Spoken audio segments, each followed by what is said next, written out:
Hello everybody and welcome to today's video where I'm going to talk about how to play a likable evil character in pretty much any role-playing game. Just assume that any video that I make is probably going to be applicable to most role-play games. There are some very specific D&D centric ones, mostly when I talk about mechanics or subclasses, but for this one, except for a little bit at the end, a lot of this is going to be just generally broad how to play an evil character in a likable fashion. So let's go ahead and jump right into it. So you want to play an evil character. A lot of people do this. A lot of people have this desire, and it's understandable why. Sometimes some of the most memorable and likable characters are the ones who are a little bit leaning on the wrong side of the moral compass. It creates for an interesting dynamic, an interesting party, and it creates an interesting atmosphere as a whole. But it's very dangerous, especially when playing a role-play game. See, here's the difficulty with role-playing an evil character. You have a party. You have a bunch of people who you have to get along with and your character has to get along with to play alongside. And that can be really, really difficult when you're playing an evil character. Think about any movie you've seen where there's an ensemble of characters. We'll use a really obvious one, the Avengers. There are a lot of varied and very different characters in the Avengers, right? There's Hulk, there's Iron Man, there's Captain America, there's Black Widow, there's Hawkeye, and there's Thor, if we're talking about just the original Avengers movie. Every single one of them is very different, and some of them are a little bit more morally ambiguous. Iron Man, Black Widow and Hawkeye specifically, and Hulk all lean not necessarily on the pure good side of things. Iron Man's very self-serving, Black Widow has a very bad past, Hawkeye has very interesting motives, and Hulk is very chaotic. But each of them work together for the same goal, and I don't think you could call any of them evil. So playing an evil character can be very dangerous to do because you risk alienating yourself at the table and you risk causing issues with the rest of your party and leading everybody to not have fun. And let me make this very clear. When you're playing a tabletop role-playing game, the goal is for every single person at that table to have fun. So if everybody's not having fun, you've messed up. And you need to take a step back and reconsider how you can bring everybody back into the fold and enjoy it all again. So I'm going to give you guys a guide on how to play an evil character without ruining the fun and instead enhancing it. And I'm going to do so to the best of my ability with my knowledge and my understanding of storytelling. Understand that this advice is not applicable to everybody, and I hope that it can do a lot to help you guys out. So let's jump into it. In order to understand how to play a good evil character, we have to understand what defines an evil character, right? Because here's the deal. Good and evil are not black and white. In storytelling, they often can be, especially in some large epics that we've seen. Lord of the Rings, Sauron is evil. The forces trying to destroy his ring are good because they're trying to prevent him from doing something to the world. Star Wars, the Sith are evil, the Jedi are good. Harry Potter, the wizards are good, Voldemort is evil. It is very black and white in a lot of large epics, but in the real world, there's no real thing such as evil. And you want to know why? Everybody believes they're the good guy in their own story. So for the most part, good and evil are not black and white. So with that being said, in D&D, good and evil are defined terms, right? There are monsters who specifically have different bonuses or different effects based off of your alignment, good or evil. There's even the whole alignment chart, which I'm not going to get into on this because the alignment chart is its own giant conversation and I am not going to throw my hat into it. You guys have fun with that in the comments. However, alignment does exist and there is a very obvious good and evil. Still, it's not quite that black and white when playing an evil character at the table. Usually when somebody says that they're going to play an evil character, this is what they mean. They want to play a character who is only out for themselves, which is a very interesting and fun dynamic to play with. They also want to play a character who isn't playing by the rules. They don't want to play somebody who has to do all the goody two-shoe things. They want to do somebody who is willing to break the rules and break the law to get what they want. And lastly, usually when somebody says they want to play an evil character, what they really mean is they want to play a character who will do things the other characters won't. And that, in my experience, has been the most defining trait of somebody who wants to play an evil character. They want them to do the things nobody else will. They want them to be able to do the killing, to do the heinous acts, to accomplish the goal that they wouldn't ordinarily be able to because the other players at the table are playing characters who are good and righteous. Now, it's not always the case, but I've found that that is usually the defining factor of somebody who wants to play an evil character. So you might notice that playing that kind of character will lead to a very particular problem, however. you're going to clash with the other players at the table. You're going to clash with the other characters at the table. And if we're really sitting there and thinking about it, if somebody's being problematic, if they're in this group and this one person constantly causes issues, constantly crosses the line, is being a thorn in their side, in the real world, what's going to happen? You're going to get kicked out of the party. Or worse, they're just going to kill you because you are a danger to everybody else. Now, that's an extreme situation, but I've seen a lot of stories where that's happened. So if you don't want that to happen, if you want to play this morally ambiguous character or evil character and don't want to get kicked out of the party or cause conflict at your table, because these are your friends, you're choosing to spend time with them, you don't want to cause them issues, here's what you do. Rule number 1, before you choose to play an evil character, check in with your group. Check in with the DM, check in with the players. Ask if this is okay. Describe the kind of character you want to play. And if anybody at the table has issues with it, guys, I know this is hard. Don't play that character. There are other characters you can play that you will be able to enjoy. I guarantee it. But if you play this evil character and if even 1% of the table is uncomfortable with it, you will ultimately end up not enjoying playing that character. And the other people at the table will end up not enjoying the game because you're going to cause conflict. It's going to cause somebody to leave, and it doesn't matter what's happening. If the player who ends up leaving the table is the worst player in the world, it still does disrupt the group on some degree, and it does cause issues. You don't want to be the one who facilitates that conflict. So please go ahead and ask the other players at the table. If they're not comfortable with it, but you really want to play that character, I'll give you 2 suggestions. 1, start DMing. People do not like player characters like that. People really like NPCs and bad guys who play like that.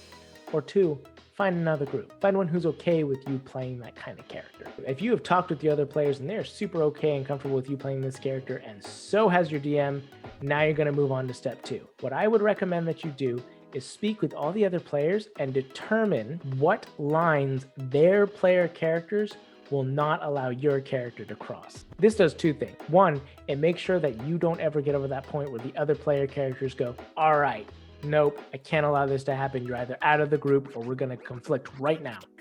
But 2, and this makes it very fun for you, you know what line you can constantly tiptoe at to cause their characters to have issues, to create fun roleplay moments because you have talked with them and they are okay with this, but to have fun roleplay moments without ever crossing over the line. Always being on the edge of causing issues, but not quite.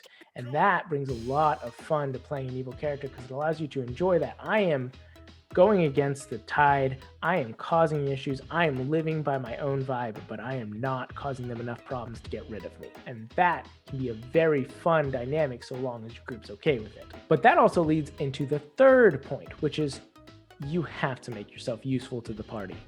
Here's the deal. I've already mentioned it before. If you're causing too many issues, they're going to kick you out. It just makes sense in the story. However, and I should clarify, when I'm talking about them kicking you out, I'm talking about their characters kicking your character out.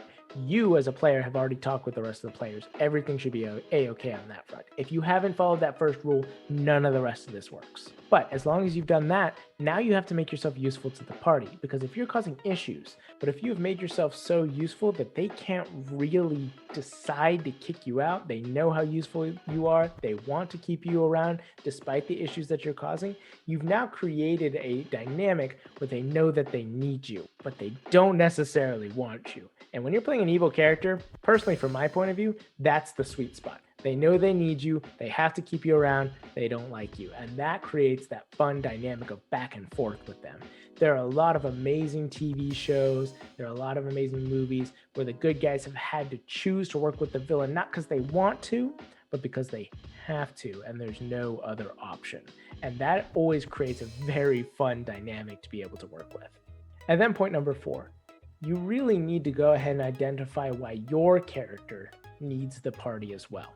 Because this is going to do 2 things. 1, it's going to allow you to constantly keep, as a player, in the back of your mind, it doesn't matter how evil my character is, he needs this party, he needs them around, and so I am going to continue to try and keep them around. But 2, it allows the character themselves to tone back some of their evilness, to have a reason to not be so evil, because they don't want to push this party away just yet. And that's really important. A lot of the times when people make an evil character, they do things really, really dickish things and then say, well, it's what my character would do. 1, If you ever have to rationalize things with the other players at the table by saying it's what my character would do, take a second to think about that. Because here's the deal, guys. If you are saying it's what my character would do, but nobody at the table was happy and they're not having fun, make it something your character wouldn't do. And I can make a video on that later. I probably will make a video on that later. That sounds like a fun topic. But when you do that, you have then taken away fun at the table, which is the whole point that you're there. It is real easy to want to do something and think, why would my character not do that? I know he wants to, why would he not? And if you have it in mind why your character wants to keep this party around, that will be the reason that keeps them from crossing the line. They'll go, okay, I want to do that real bad. I want to shank that person. Well, let's be honest, the paladin's going to get onto me and it might cause conflict, and then I'm not going to be able to keep these useful tools around. Tools as in like, useful people that they can use, not like their tools. I don't know, maybe they are tools. Depends on who you're playing with. Maybe it's an all evil party. Then they're probably all tools. But it allows you to be able to go ahead and keep that reason in mind and not cross the line. It really helps with roleplay. It helps with table dynamics. All in all, I would always keep it in the back of my mind. This is why my character is choosing to stay with them. They are useful to my character, and here's why I'm going to choose to work within their rules just a little bit, even if I don't like it. So this brings me to my next point, and I think it's slowly become clear, and some of you guys may have already picked up on this, what I'm trying to get at. And what I'm trying to get at is when you want to play an evil character, you really don't want to play a villain, at least not in D&D or any tabletop role-playing game. What you're really wanting to do if you want to play an evil character and facilitate a fun time for everyone is you want to play an anti-hero. And for those of you who don't know what an anti-hero is, an anti-hero, don't mind me, I'm just looking up the definition of an anti-hero so I can actually give the proper one. An anti-hero is somebody who has the same or similar goals of the hero, but they do not have the same morals. So obviously I'm going to go ahead and give you guys some examples of very popular anti-heroes, probably some of the most popular anti-heroes in a lot of different areas. The first one I'm going to talk about is Vegeta. Vegeta from Dragon Ball is the perfect antithesis of an anti-hero. He starts out as a main villain, in fact. But over time, because his goals align with the heroes, even if his morals don't, he ends up working alongside them. And he is powerful enough that they are willing to work alongside him, even if he sometimes does things that they don't agree with. Another great anti-hero who actually plays as the protagonist in the story is Walter White from Breaking Bad. He is a great anti-hero because he is doing things that are not morally correct under a lot of people's point of view. But he's doing it for a reason that is not necessarily wrong. In fact, a lot of people who watch that show totally agree with what he was doing. He wanted to do something good, but he did so through unfortunate methods. That's a great way of creating an anti-hero. And then another example from comics would be Frank Castle, or the Punisher. He is a hero who does a lot of pretty rough things in order to dish out his own brand of justice. And on that note, in comics and in movies, Loki. Loki's a great version of an anti-hero and a great example of how somebody can be in a D&D party as an evil character but still work alongside. Think of every time Loki has worked with his brother. That is a great example of what you should be shooting for.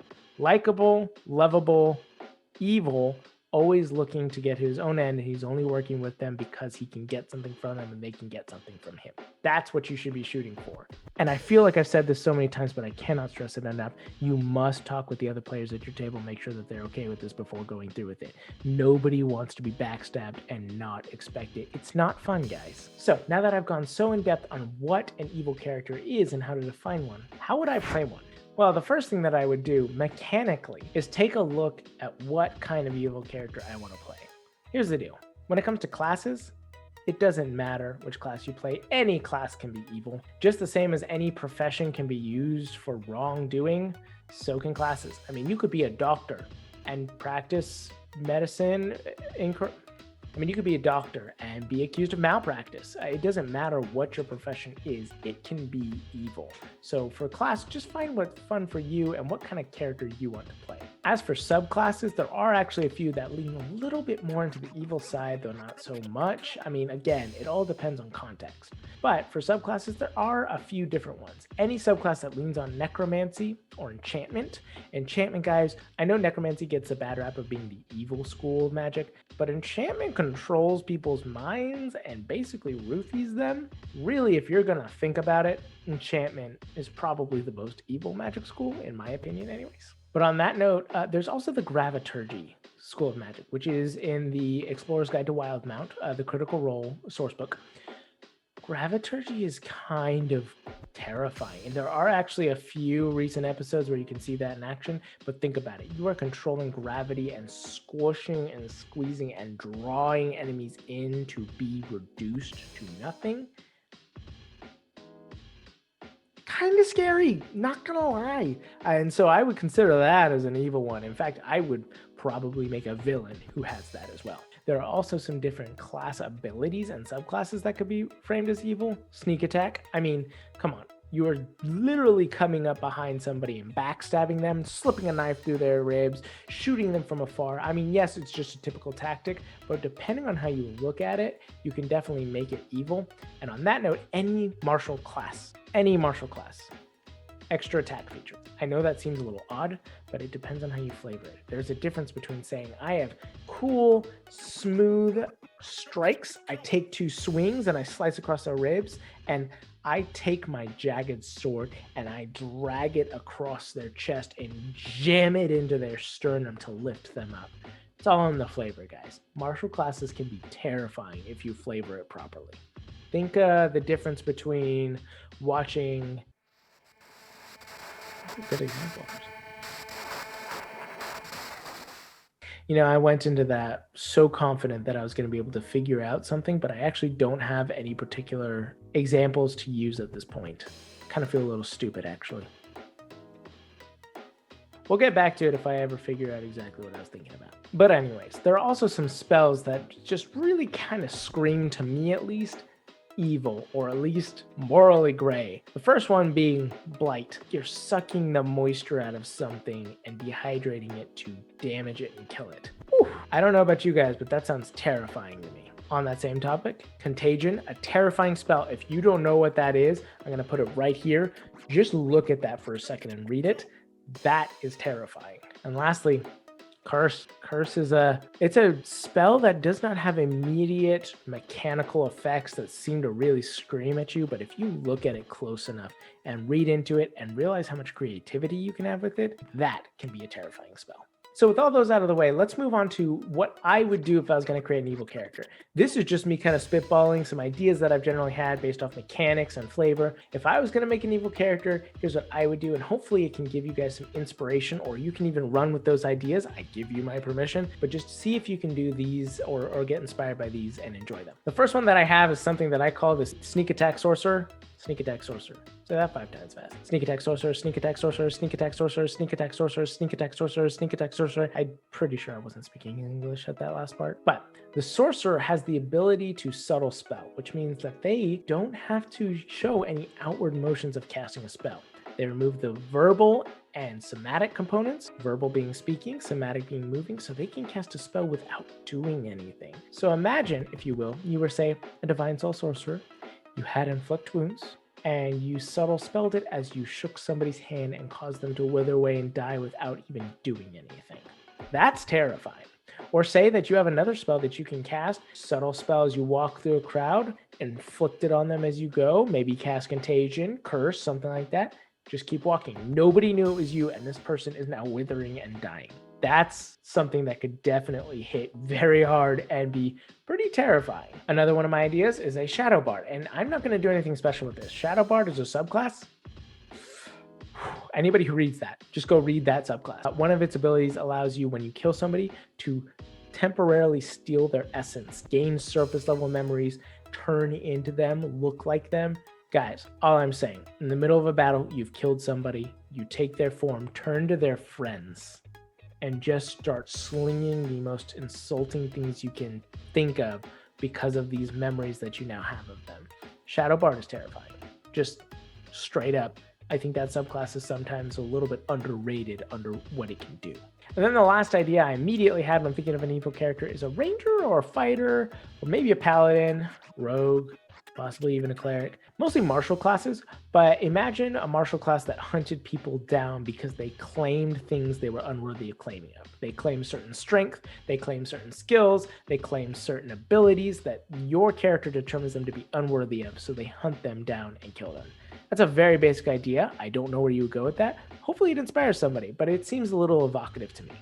So with all that out of the way, now I'm going to get to what I believe to be the most important part of playing an evil or morally ambiguous character. And that's these few questions, 5 questions specifically, that I would ask myself in order to better roleplay and better enjoy what I'm doing. I think these questions will help you dig deeper into who your character is, play better at the table, and enjoy more of your experience with the other players in the DM.